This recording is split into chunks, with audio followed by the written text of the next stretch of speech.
आमदार प्रवीण तायडे यांचे चुलत भाऊवर खुनाचा कट प्रकरण माजी मंत्री बच्चू कडू यांनी आपली बाजू मांडली। अचलपूर मतदारसंघाचे भाजप आमदार प्रवीण तायडे यांचे चुलत भाऊ अभिजित तायडे यांच्यावर खुनाचा कट रचल्याप्रकरणी अमरावती ग्रामीण पोलिसांकडून चांदूर बाजार येथे माजी मंत्री बच्चू कडू आणि गोलू माहुरे यांच्यावर BNS कलम 55, 58, 61 अंतर्गत गुन्हा दाखल करण्यात आला।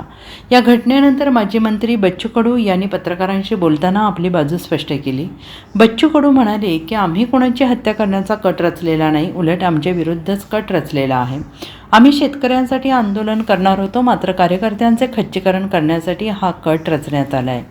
असे अनेक ऑडिओ व्हिडिओ महाराष्ट्रभर फिरत आहेत आणि त्यावर कारवाई होत नाही, गुन्हे दाखल होत नाहीत। मात्र केवळ आमदाराचा नातेवाईक असल्यामुळे SP यांनी गुन्हा दाखल केला। जिल्हाभरात गुन्हेगारी घडत असताना कारवाई होत नाही। बच्चू कडू यांनी पुढे म्हटलं आहे की डिसेंबर ते एप्रिल 4 महिन्यानंतर हे प्रकरण समोर आलं आहे आणि अशा प्रकारे कट रचून गुन्हे दाखल होत असल्यास आम्ही अटक होण्यासाठी तयार आहोत। अटक झालीच तर ती राम मंदिरातून होईल। सत्ता तुमची, SP तुमचा, फॉरेन्सिक लॅब तुमची, त्यामुळे चुटकीसरशी तुम्ही कोणालाही फसवू शकता।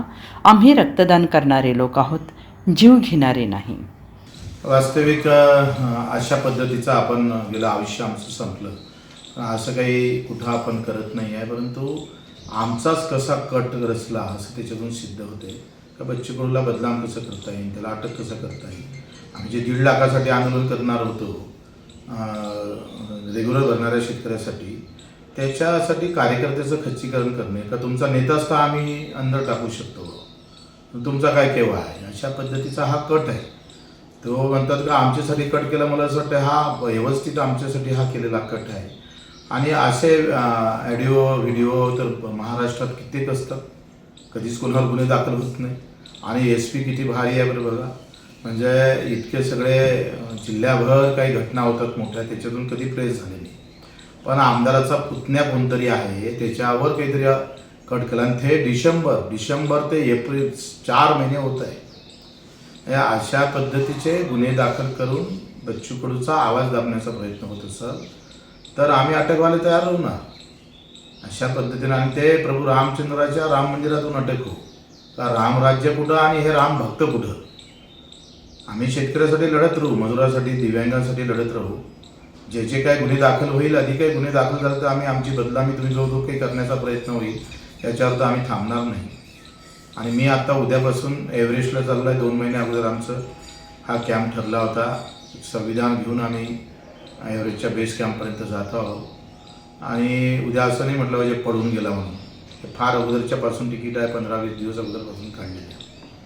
आणि काय प्लॅनिंग असतं बघा, सकाळी 6 वाजता उठले आज SP साहेब आणि त्यांची टीम चांदूरले आली, 7:30 वाजता 7 वाजता गुन्हा दाखल झाला।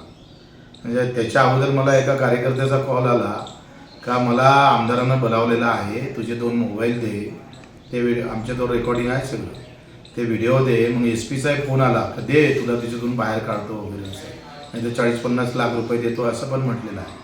ह्या सगळ्या गोष्टी किती गुंतागुंतीच्या आणि कशा पद्धतीनं फसवल्या जातं। आता देवाचीच जर कृपा झाली तर मग आम्ही काय करणार आहे। सत्ता तुमची, फॉरेन्सिक लॅब तुमची, SP तुमचा, तुम्ही कशा प्रकारचे कटकारस्थान करा ते काही सांगता येत नाही।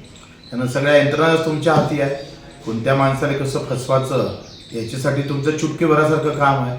चुटकी वाजतं तितक्या ह्याच्यात तुम्ही कोणाला कसं फसवताय, कारण सगळ्या यंत्रणा तुमच्या हाती असल्यानंतर ह्या गोष्टी सहज तुम्ही करू शकता। त्यांना आम्ही काही घाबरत नाही आहे आणि आम्ही अशा प्रकारचा हा मूर्खपणा करतही नाही। हा धंदा आमचा नाही, आम्ही रक्तदान करणारे लोक आहोत, जीव देणारे लोक आहे, जीव घेणारे नाही। Bureau report SPN Marathi, Amravati.